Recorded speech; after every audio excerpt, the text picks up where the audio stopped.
मंडळी, लहानपणी मी ज्या वाड्यामध्ये राहायचे ना, तिथे प्राजक्ताच्या फुलांचं झाड होतं आणि पावसाळ्यात भरभरून फुलं त्या झाडाला यायची आणि संपूर्ण अंगणात त्याचा सडा पडायचा. सगळीकडे त्याचा सुगंध दरवळत असायचा. खरं तर या फुलांचं महत्त्व तेव्हा माहीत नव्हतं. या गोष्टीचं आज जरा वाईट वाटलं. पण ठीक आहे, देर आहे दुरुस्त आहे असं म्हणून ज्यांना या फुलांविषयी माहिती नाहीये, या फुलांचे उपयोग माहिती नाहीयेत, त्यांच्यासाठी हा व्हिडिओ आहे.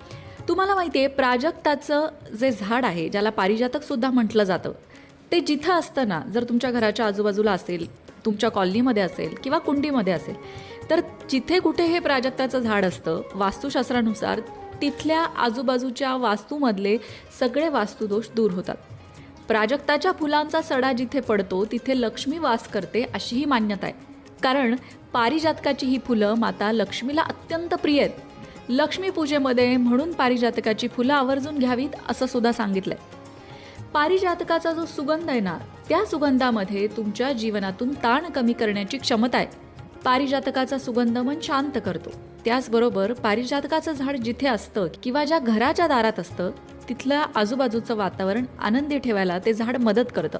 निरोगी आणि दीर्घ आयुष्य प्राप्तीसाठी पारिजातकाचं झाड सहाय्यक ठरतं. प्राजक्ताची फुलं फक्त रात्रीच फुलतात आणि खरं तर सकाळपर्यंत ती कोमेजूनही जातात.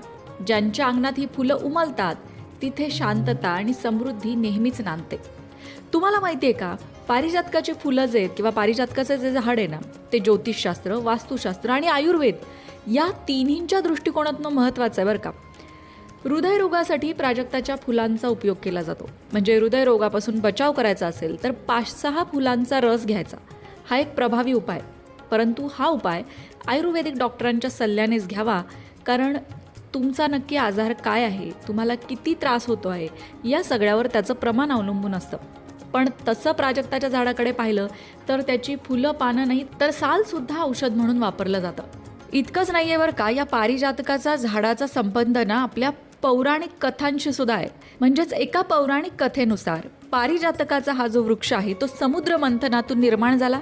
त्याचबरोबर हे स्वर्गामधलं झाड होतं जे कृष्णाने सत्यभामेच्या हट्टामुळे पृथ्वीवर आणलं. त्यामुळेच अनेक कथांमध्ये याचा कल्पवृक्ष म्हणून सुद्धा उपयोग केला गेलाय. पण याला कल्पवृक्ष म्हणण्यामागे आणखीन एक कारण आहे. कारण की मगाशी म्हटलं तसं याची फुलं, पानं, साल सगळंच आपल्या उपयोगाला पडणारं आहे. असंही वाचण्यात आलं की उत्तर प्रदेशातील बाराबंकी शहरात एक मंदिर आहे जिथे 5000 वर्ष जुनं पारिजातकाचं झाड आहे म्हणे. इच्छा पूर्ण करणारं कल्पवृक्षच या झाडाला मानलं जातं.